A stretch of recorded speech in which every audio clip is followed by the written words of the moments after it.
Good afternoon, it's Mayor Turner. I was wanting to do another update. A lot of people have asked why I've dropped back to one update. When the county went to 5 o'clock, sometimes it's difficult with the meetings and everything to have those. So I'm going to go back to a Tuesday, Thursday to be able to give updates so that you know where we are, know what's going on and what's being talked about behind the scenes. So want to start with the numbers as we always do. And I'm going to include the death numbers on these to just kind of keep us cognitive the fact that people are passing away from this disease. And it's a great way to pray for them, pray for the families, because unfortunately sometimes, most of the time when an older person passes away, there are those that are left. So Amarillo is at 5,911 with 81 deaths. Lubbock is at 6,706 with 90 deaths. Abilene, it's hard to find Abilene's numbers because of the fact it's two counties, and I'm working on coming up with the best way to be able to get those. But they have 1,783 confirmed cases. San Angelo is at 2,996 with 46 deaths. Midland is at 2,978 with 61 deaths. And our confirmed cases are 3931 with 64 passing away. One of the questions a lot of people ask is, how dangerous is this for the younger people? One thing that you can look at is the ages of those that have passed away. And I've got those numbers just to show you. People in the 50s, 9% of the death rate comes from them. In the 60s, it's 22% of the death rate comes from them. In the 70s, it's 27%. In the 80s, it's 20%. And the 90s, it's 14%. So in Ector County, 92% of the deaths have been over 50 years old. So that kind of gives you an idea. Some of the younger people that have passed away had health complications, whether it be diabetes, obesity, asthma, COPD, cancer, anything like that, that can really affect your outcome with COVID. Going ahead and get you caught up with the hospitals. The hospitals have seen a little bit of an uptick at ORMC. At Medical Center, they have 23 right now, 6 of which are on ventilators, and they have 27 tests that are pending, which is still a lot better than we were seeing about 6 weeks ago. Remember, back then it was 500 plus waiting or pending tests. Now it's coming down, so that's a great sign. ORMC has 12 in the hospital now. They gained about 6 in the last 2 days. And right now they have 4 that are on ventilators. One of the good things that's coming out of this is many of these in the hospital are not Ector County residents. I don't wish that somebody else had it so our numbers would go down, but this is just what we're seeing.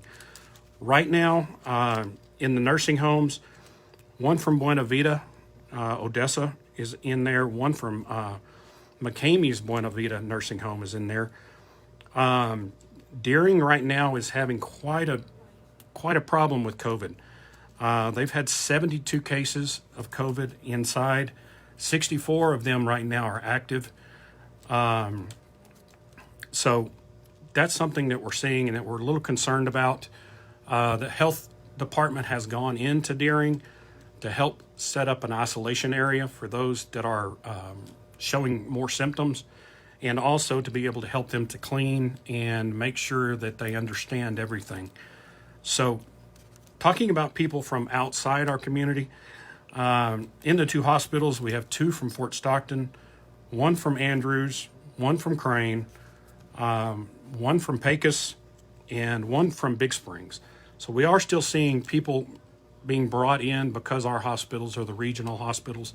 We will continue to see that. Many of these only have very few ventilators, and so they typically bring them in. Things that we're watching right now are, of course, watching the schools. I'm very excited that the kids are getting to go back. I think the school district has done an amazing job laying out what their plan is and going with their plan. Now, I'm going to tell you right now, we may see some cases come out of the schools. The goal, what we want to see is just the cases are manageable.